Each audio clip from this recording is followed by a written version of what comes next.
হে hello WhatsApp guys, কেমন আছেন সবাই? আশা করি সবাই অনেক অনেক ভালো আছেন। তো সকাল সকাল উঠে স্নান করে আমি পুরো দমে রেডি, যার কারণ আজকে যাব হচ্ছে কলিযুগের মহাতীর্থস্থান চন্দ্রনাথ ধামে। যার জন্য ভোর 5টায় ঘুম থেকে উঠে স্নান করে ব্যাগ গুছিয়ে পুরোপুরি রেডি হয়ে গেলাম। আর এর সাথে সাথে আমি আপনাদেরকে বলে দেবো কিভাবে চন্দ্রনাথ যাবেন আর কত টাকা গাড়ি ভাড়া হবে। তো এখন আমি গাড়িতে উঠে পড়লাম। যদি মহাদেবের অসীম কৃপা থাকে তাহলে সঠিক সময়ে বাবার মাথায় জল ঢালতে পারবো। আর গাইস, একটা মজার বিষয় হচ্ছে যে জায়গায় গাড়ির জন্য অনেকক্ষণ দাঁড়িয়ে থাকতে হয় সে জায়গায় আজকে মহাদেবের কৃপায় আমি যাওয়ার সাথে সাথেই গাড়ি পেয়ে গেলাম। তো আমি আমার বাসা থেকে সরাসরি নিউ মার্কেটে চলে আসলাম। আর এই জায়গাটা তো প্রায়ই সবাই চিনেন।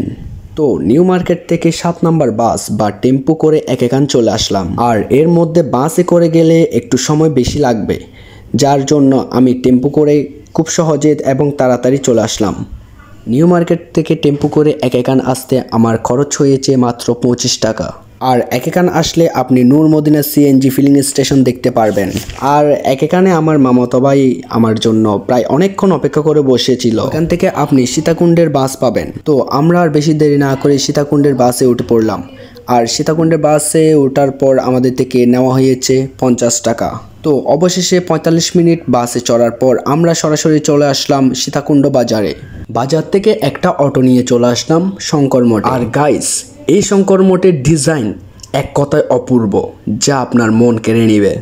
আর শঙ্কর মঠে আপনি মহাভারতের কিছু অংশ দেখতে পারবেন, যা আমার কাছে একদম অসাধারণ লাগছে। শঙ্কর মঠের সামনাসামনি আপনি দেখতে পাবেন ব্যাসকুণ্ড। এই ব্যাসকুণ্ডে স্নান এবং পিণ্ডদান করলে গঙ্গার মতো পূর্ণ পাওয়া যায়, যার কারণে হাজার হাজার মানুষ এখানে স্নান এবং পিণ্ডদান করতে আসেন।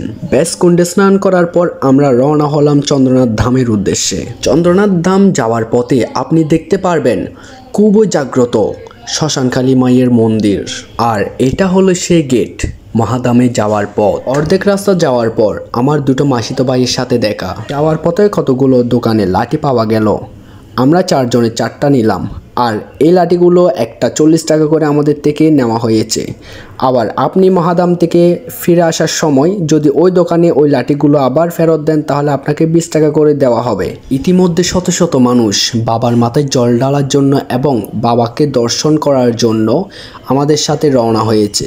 তো মহাদেবের নাম নিয়ে আমরা সোজা উঠতে লাগলাম চন্দ্রনাথ পাহাড়ে। এই পাহাড়ের রাস্তা আঁকাবাঁকা এবং ঢালু, যার কারণে লাঠি নিয়ে উঠতে আমাদের অনেকটা সুবিধা হচ্ছে। প্রায় অর্ধেক উঠে আমরা আটকে গেলাম, যার কারণ হচ্ছে এখানে অনেক দর্শনার্থীর আগমন। পুরো 30 মিনিট পর আমরা ভিড় থেকে বেরিয়ে আসলাম। এভাবে প্রতিদিন শত শত দর্শনার্থী আসে বাবা ভোলানাথের কাছে। অনেকটা পথ পাড়ি দেওয়ার পর আমরা বিরূপক্ষ মন্দিরে পৌঁছালাম। চন্দ্রনাথ মন্দির দর্শন করার আগে আপনি বিরূপক্ষ মন্দির দর্শন করার সৌভাগ্য লাভ করবেন। এরপর আমরা রওনা দিলাম পাতাল কালীবাড়ির উদ্দেশ্যে। আপনাদের সুবিধার্থে বলে রাখি, বিরূপক্ষ মন্দিরের পর এবং চন্দ্রনাথ ধাম যাওয়ার আগে যে মাঝখানে একটা জায়গা পড়ে ওটাকে বটতল বলে। বটতলের পূর্ব দিকের রাস্তায় চন্দ্রনাথ মন্দির এবং পশ্চিম দিকের রাস্তায় পাতাল কালীবাড়ি। আমরা পশ্চিম দিকের রাস্তা দিয়ে রওনা হলাম প্রথমে পাতাল কালীবাড়ির উদ্দেশ্যে। আমরা 4 ভাই যে জায়গায় আছি ওইখানে দুষ্টামি হবে না, ওইটা কি হয়? আর গাইস, সামনে যেটা দেখতেছেন ওইটাই হচ্ছে পাতাল কালীবাড়ি। বিরূপক্ষ মন্দির থেকে প্রায় 2টো পাহাড় অতিক্রম করার পর মায়ের মন্দিরে এসে পৌঁছালাম। এখানে এসে মনে একটা আনন্দময় পরিবেশ সৃষ্টি হলো। মধুর কণ্ঠে মায়ের আরতি করা হচ্ছে।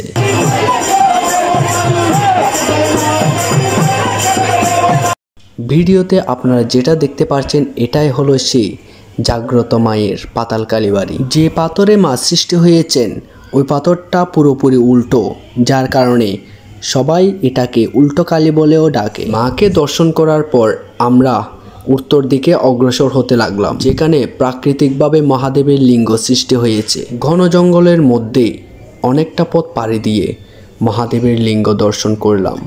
কিছু দূর গেলেই এক একটা লিঙ্গের দেখা মিলে। বাবা মহাদেবের লিঙ্গ দর্শন করা কিন্তু অতটাই সোজা ছিল না। অনেক দুর্গম পথ পাড়ি দেওয়ার পর বাবা মহাদেবের লিঙ্গ দর্শন করা যায়। অনেক পাথরের উপরে চড়ে অনেক বাধা বিপত্তি অতিক্রম করে বাবার 4টি লিঙ্গ দর্শন করতে পারলাম, যেটা আমাদের জন্য সৌভাগ্যময়।